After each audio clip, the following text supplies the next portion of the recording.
Bom, sou o Guilherme Dias, biólogo da FOCO. Vamos falar agora sobre um pouco do cupim de madeira seca. Bom, cupim de madeira seca, ele é aquele cupim que vai deixar amontoado, né, de grânulos, pequenos grânulos, que são as fezes do cupim, junto dos móveis ou da peça de madeira que foi atacada. Então ele vai consumir essa madeira de forma bem lenta, se você comparar ele a outras espécies de cupim.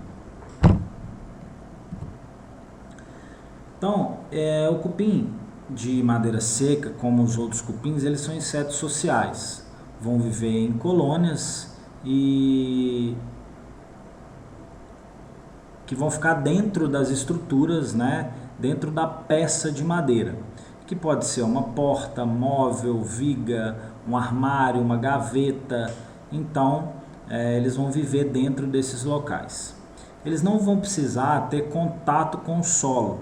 Então, através da própria madeira é que eles vão ter a umidade, né, ou essa água, né, que eles necessitam para sobreviver. Então, a identificação principalmente, né, da espécie se dá em todos os cupins, e o cupim de madeira seca se dá principalmente pelo soldado.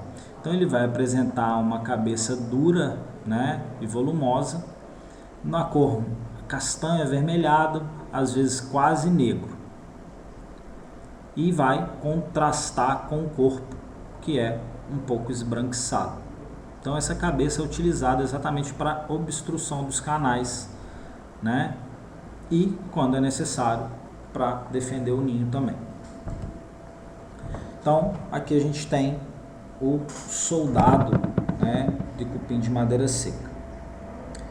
A gente está falando de soldado porque os cupins eles vão apresentar, como eles, né, vivem em colônias, eles vão apresentar classes. Então você vai ter várias tarefas dentro da colônia. Então cada indivíduo vai ter uma tarefa. A rainha, o rei, os operários que vão buscar o alimento, que vão cuidar da prole, que vão, né, alimentar a rainha, e os soldados que vão defender a colônia. Então você tem essas divisões, né, dentro da colônia de cupim. Então eles vão apresentar uma metamorfose incompleta.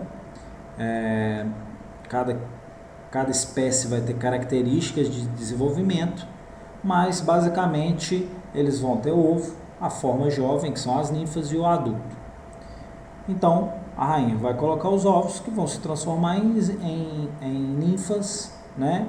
E a partir daí elas vão se diferenciar entre operários, soldados e os reprodutores.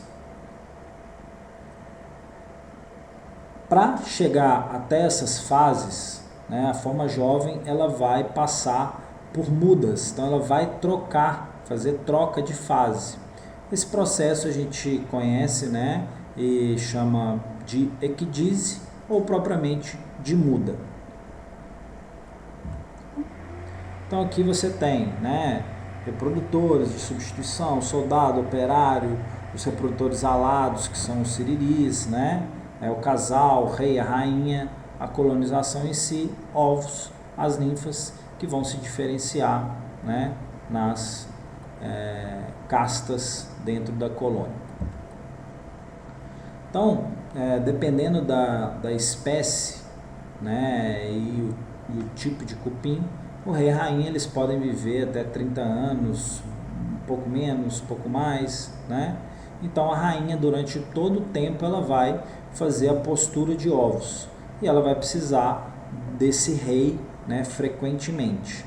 Diferente de algumas espécies de formiga que acasalam uma única vez e o rei morre, né? Então na colônia de cupins o rei continua ali durante toda a vida. Existem alguns indivíduos que podem substituir esse rei, essa rainha, que a gente chama de reprodutores de substituição.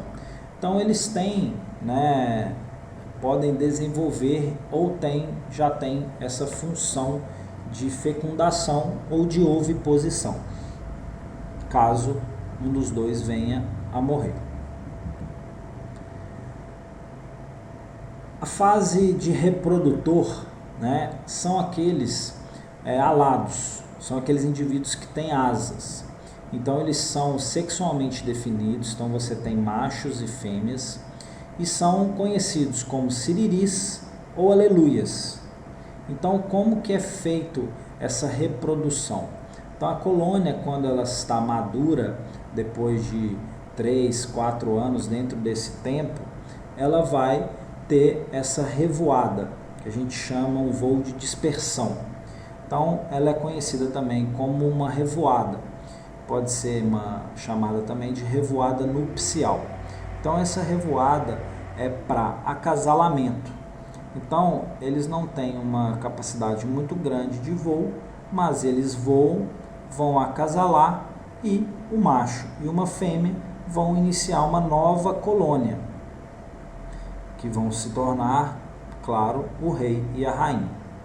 Essas revoadas são principalmente, ocorrem em época quente e úmida, né? E normalmente no final da tarde. Então esses são os reprodutores, então, que vão sair das colônias. Por que a gente deve eliminar essa praga, né? Combater essa praga? Pelo dano causado em madeiras, então prejuízo muito grande nessas estruturas. Então, para o sucesso é realmente identificar, inspecionando, né, a espécie. Então inspecionar para identificar a espécie, utilizar um inseticida correto que vai ser eficaz para essa praga, mantendo sempre a comunicação com o cliente do que está sendo feito, como que é a forma de tratamento, produtos utilizados, então com a maior clareza possível. A gente vai utilizar um pulverizador e um pincel, basicamente. Os cuidados com a saúde, né? O local deve ser sempre tratado, se você tem as condições de segurança, se o cliente providenciou essas medidas. Então, o ideal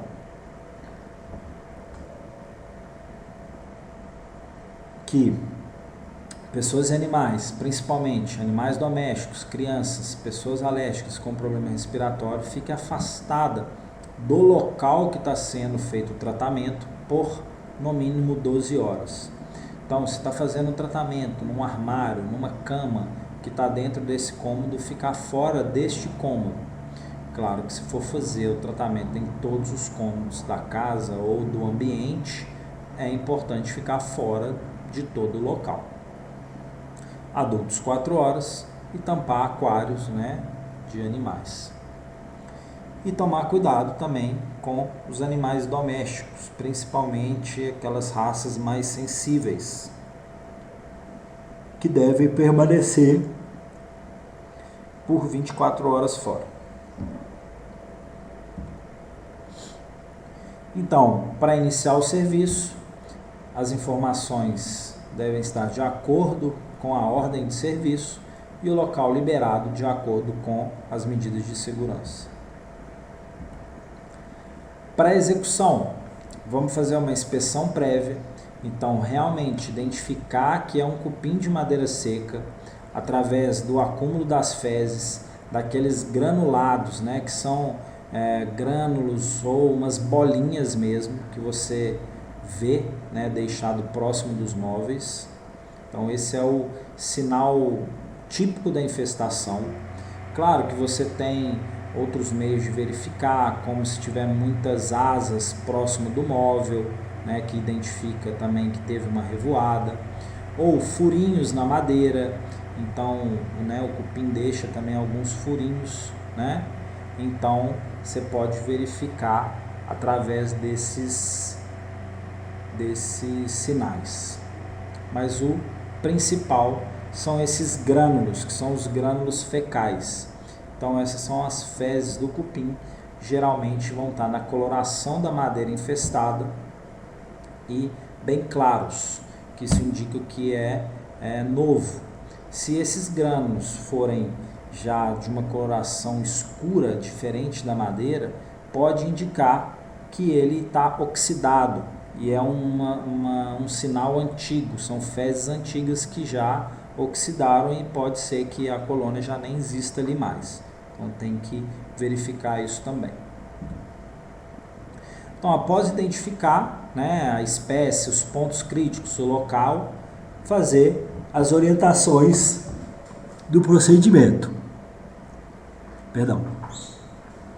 Então, orientar o cliente sobre como vai ser feito esse procedimento e a preparação, o tempo e os procedimentos de limpeza anterior e posterior. A limpeza anterior e posterior, anterior é realmente retirar, né, todas as sujeiras, poeiras e tudo que tiver na madeira a ser tratado, e posteriormente você não precisa nem passar um pano, essa madeira vai absorver o produto e só se quiser mesmo passar um pano úmido. Então, o tratamento localizado, né, vai ser após identificar o local que está ocorrendo o dano, o tratamento deve ser feito nesse local.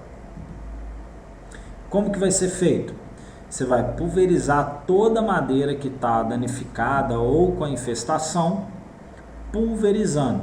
Então, pulveriza esse local, essa madeira, evitando sempre que não encharque a madeira para não causar dano e realizar um pincelamento nesse móvel ou na madeira a ser tratada, para que a madeira absorva esse produto, né, essa pulverização, e o cupim que está lá dentro entre em contato com o inseticida Imur. Você pode utilizar também uma microinjeção ou um produto em aerosol,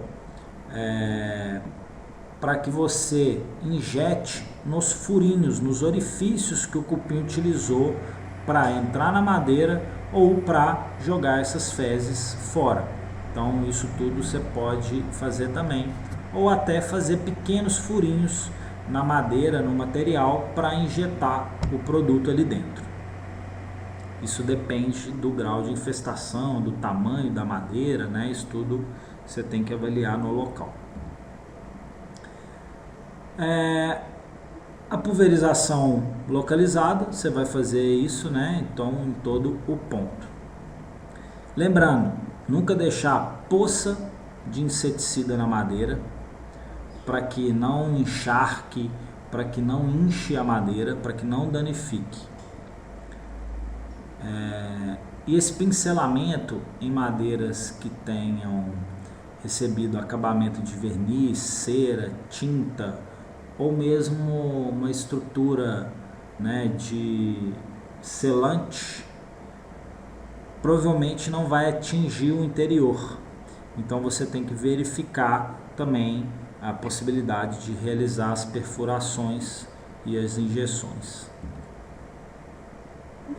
Então, medida de prevenção e correção. Então, evitar, né, madeiras que naturalmente são atacadas por cupim. Então, utilizar madeiras que não são preferencialmente utilizadas por eles, né, atacadas por eles. Então, as madeiras mais utilizadas que o cupim normalmente não ataca é a peroba do campo, peroba rosa, orelha de moço, roxinho, maçaranduba. Então, todos esses tipos. Você pode utilizar telas nas portas e janelas para evitar a entrada dos cupins durante a revoada nupcial. Então, já é uma forma de prevenção. Então, evitar a estocagem de madeira de forma inadequada em local úmido, retirar o madeiramento que está sendo usado em obras após o término, né? Então, para evitar possível infestação, Então retirar também, destruir as madeiras que tiverem infestadas, como toco, móveis, pode ser ou queimando ou levando para um local ou fazendo o próprio tratamento, né? Sempre no momento após a realização do serviço, né, informar das não conformidades e as observações na ordem de serviço e passar para o cliente. E informar dos cuidados, principalmente com animal e criança. Então isso foi o nosso controle de cupim de madeira seca.